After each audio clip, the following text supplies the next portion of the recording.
नमस्कार दोस्तों, स्वागत है आप सभी का गवर्नमेंट जॉब सभी के ऑफिशियल यूट्यूब चैनल पर। दोस्तों, पुलिस प्रधान परिचालक की जो भर्ती आई है, प्रधान परिचालक यांत्रिक के पदों पर जो भर्ती चल रही है, सीधी भर्ती 2022, उसमें कई लोगों को कन्फ्यूजन है कि क्या लिया जाएगा क्या नहीं लिया जाएगा। 3 वर्षीय डिप्लोमा मांगा है अलग अलग ट्रेड में।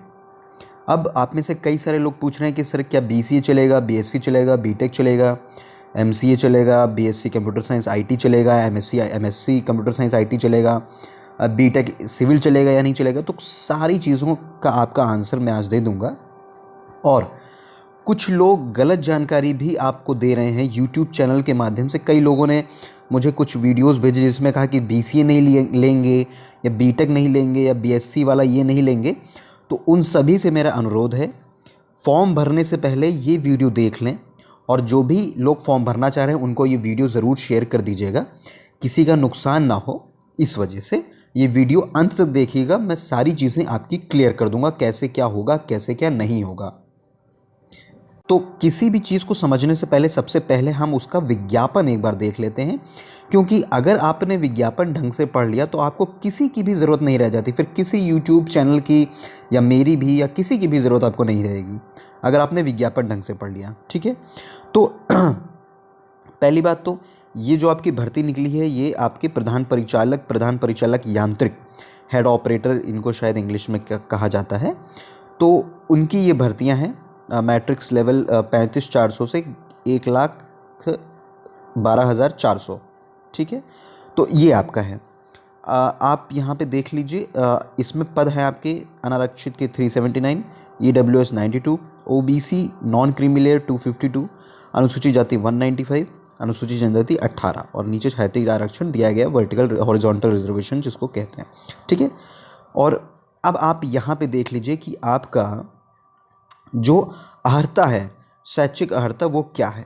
इसको आप बहुत ढंग से पहले समझ लीजिए कि आप कौन कौन लोग इसके लिए एलिजिबल हैं, कौन कौन लोग फॉर्म भर सकते हैं। तो शैक्षिक अर्हता जो है वो आपकी ये है, भारत में विधि द्वारा स्थापित बोर्ड से electronics, telecommunication, electrical, computer science, information technology, instrumentation technology, mechanical engineering में 3 वर्षीय डिप्लोमा कोर्स अथवा सरकार द्वारा उसके समकक्ष मान्यता प्राप्त कोई परीक्षा उत्तीर्ण हो। ठीक है, तो अब इसमें आपको सबसे पहले जिनका 3 वर्षीय डिप्लोमा है, क्योंकि यहाँ पे साफ साफ मेंशन है 3 वर्षीय डिप्लोमा कोर्स। ठीक है, ऊपर वाले जितनी ट्रेड आपकी लिखी है उसका 3 वर्षीय डिप्लोमा कोर्स। ठीक है, अथवा सरकार द्वारा उसके समकक्ष मान्यता प्राप्त कोई परीक्षा उत्तीर्ण की हो।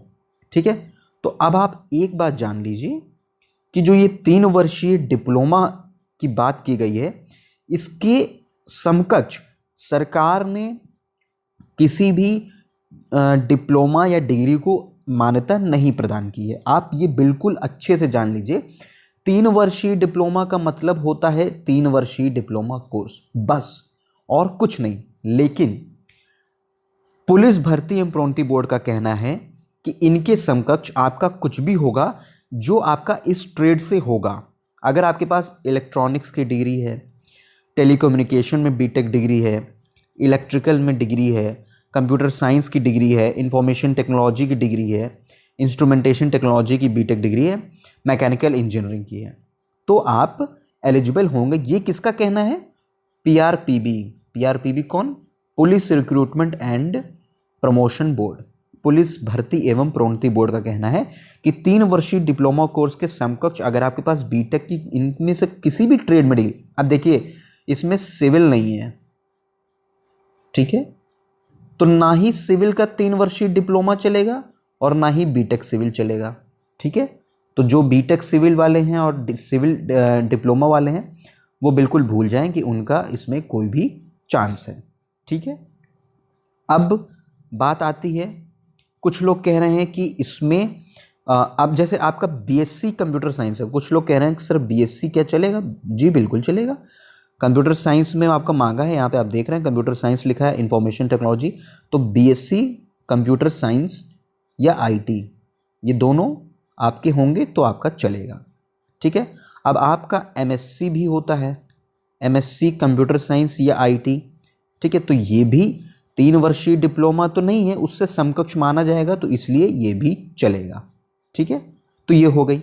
अब आते हैं, कुछ लोग कह रहे हैं कि सर जो बीसीए है, जो बीसीए है, बीसीए क्या होता है? Bachelor of computer application. तो कंप्यूटर एप्लीकेशन होता है, इसमें क्या है, यहाँ पे मांगा क्या गया है? कंप्यूटर साइंस या इंफॉर्मेशन टेक्नोलॉजी। तो बीसीए क्या है और एमसीए क्या है? बैचलर और मास्टर ऑफ कंप्यूटर एप्लीकेशन। तो यहाँ पे कंप्यूटर साइंस तो है नहीं, तो कुछ लोगों का कहना है कि ये नहीं चलेगा। मैं बिल्कुल बता दूं कि ये अगर अगर बीएससी कंप्यूटर साइंस और आईटी लिया जाएगा तो बीसीए और एमसीए भी लिया जाएगा। अगर बीएससी कंप्यूटर साइंस आईटी और एमएससी कंप्यूटर साइंस आईटी लिया जाएगा तो बीसीए और एमसीए भी लिया जाएगा। और अगर बीसीए और एमसीए नहीं लिया जा रहा है तो बीएससी एमएससी भी नहीं लिया जाएगा। क्योंकि वो इसलिए क्यों नहीं लिया जाएगा? क्योंकि 3 वर्षीय डिप्लोमा कोर्स के समकक्ष मैंने आपको पहले ही बता दिया कि सरकार ने कोई भी मान्यता किसी भी कोर्स को प्रदान नहीं की है। ये पुलिस भर्ती प्रोन्नति बोर्ड का कहना है कि वो 3 वर्षीय diploma computer science, information technology, electronics और मैकेनिकल, इसके सापेक्ष अगर बीटेक और बीएससी इन ट्रेड में कोई भी डिग्री है, इन ट्रेड में मतलब जो ये आपकी ट्रेड्स लिखी हुई हैं, ये ट्रेड है ना, computer science, information technology, instrumentation technology और मैकेनिकल इंजीनियरिंग, ये जो ट्रेड लिखी हुई हैं, तो पुलिस भर्ती प्रोन्नति बोर्ड का कहना है कि अगर इन ट्रेड में आपका कुछ है, ये आपकी 1 2 3 4 5 6 7 ट्रेड हैं, इन 7 ट्रेड में अगर आपके पास समकक्ष कुछ भी है तो वो चलेगा। और अगर बीएससी कंप्यूटर साइंस लिया जा रहा है और एमएससी कंप्यूटर साइंस लिया जा रहा है तो बीसीए भी लिया जाएगा और एमसीए भी लिया जाएगा। क्योंकि ये कोई तुक नहीं बनता है कि आप कहें कि बीसीए तो कंप्यूटर एप्लीकेशन होता है और हमने मांगा है कंप्यूटर साइंस, तो ये दोनों अलग है। जी नहीं, बिल्कुल नहीं। कंप्यूटर साइंस और कंप्यूटर एप्लीकेशन, ठीक है, ये सिर्फ शब्दों का खेल है। ऐसा कुछ नहीं है जो बीएससी कंप्यूटर साइंस वाला अपने सिलेबस में पढ़ लेता है जो बीसी और एमसी वाला अपने सिलेबस में ना पढ़ता हो, बल्कि बीसी और एमसी वाला कहीं अधिक ही पढ़ लेता होगा बीएससी और एमएससी से। तो ऐसा कुछ नहीं है, ठीक है। दोनों के सिलेबस लगभग समान होते हैं, ठीक है। बस वो है कि वो साइंस की डिग्री हो जाती है और बीसीए कंप्यूटर एप्लीकेशन मान लिया जाता है, ठीक है। तो ऐसा कुछ नहीं है। मैं आपको फिर से बता दूं, अगर बीएससी लिया जाएगा तो बीसीए भी लिया जाएगा। जो भी आपको ये बता रहे हैं कि बीएससी लिया जाएगा और बीसीए नहीं लिया जाएगा, वो सरासर गलत इंफॉर्मेशन है, सरासर गलत इंफॉर्मेशन है। ऐसा कभी नहीं होता। या तो ये भी नहीं लिया जाएगा और ये भी नहीं लिया जाएगा, और अगर लिया जाएगा तो दोनों लिया जाएगा, एक नहीं लिया जाएगा। तो इसलिए अब आपको कंफर्म हो गया होगा कि आपको क्या करना है क्या नहीं करना है। अब आपको कंफर्म है ना, बेधड़क फॉर्म भरिए। अगर आपके पास इस ट्रेड का कुछ भी है, जो मैंने 7 ट्रेड बताई, electronics, telecommunication, instrumentation technology, information technology, computer science, mechanical, अगर इन ट्रेड के पास आपका कुछ भी 3 वर्षीय डिप्लोमा है, 3 वर्षीय डिप्लोमा वालों को तो 100% लिया जाना है। और उसके समकक्ष अगर पास कोई भी डिप्लोमा या डिग्री है तो आप बेधड़क फॉर्म भरिए, ठीक है। और देख लीजिए यहाँ पे अधिमानी अहर्ता भी लिखा हुआ है। जिनके पास 3 वर्षीय डिप्लोमा ऊपर के ट्रेड में है, जो 7 ट्रेड है, अगर उनके पास नाइलेट का ओ लेवल है तो उनको पहले नौकरी दी जाएगी, बाद वालों को बाद में दी जाएगी। अगर आपके पास नाइलेट का ओ लेवल भी है, डोएक का ओ लेवल, ठीक है। तो ये चीज़ हो गई, ठीक है। तो अब आप अपने हिसाब से समझ लीजिए कि आपको क्या फॉर्म भरना है, किसको नहीं भरना है। सबका कन्फ्यूजन इसी में था, तो ये मैंने डाउट क्लियर कर दिया है।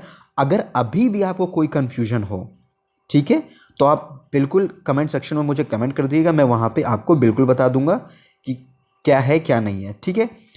कुछ लोग जो बीटेक सिविल का पूछ रहे थे, सिविल नहीं लिया जाएगा क्योंकि सिविल का कोई भी जिक्र इस पूरे योग्यता में नहीं किया गया है, तो इसलिए सिविल नहीं लिया जाएगा, ठीक है। इलेक्ट्रिकल लिया जाएगा, मैकेनिकल लिया जाएगा, CSIT तो लिया ही जाएगा, बचा है सिविल। सिविल नहीं लिया जाएगा। बीटेक सिविल अगर आप हैं तो आप फॉर्म नहीं भर सकते, ठीक है। भरेंगे तो बाद में आपको बाहर कर दिया जाएगा, ठीक है। तो कुल मिला के दोस्तों ये है। कोई डाउट हो, मेरी दी गई जानकारी पे अगर आपको कोई शक हो या संशय हो, तो मैं आपको बता दूं कि मैंने अपने जीवन की जो शुरुआत की थी वो पुलिस भर्ती एवं प्रोन्नति बोर्ड से निकली कंप्यूटर ऑपरेटर ग्रेड ए 2013 में, जब केवल 600 लोग चयनित हुए थे, मैं उनमें से एक था। तो मुझे पता है पुलिस भर्ती प्रोन्नति बोर्ड, और मैं लखनऊ में ही चूंकि रहता हूँ। पुलिस भर्ती प्रोन्नति बोर्ड मेरी जीवन की पहली नौकरी पुलिस भर्ती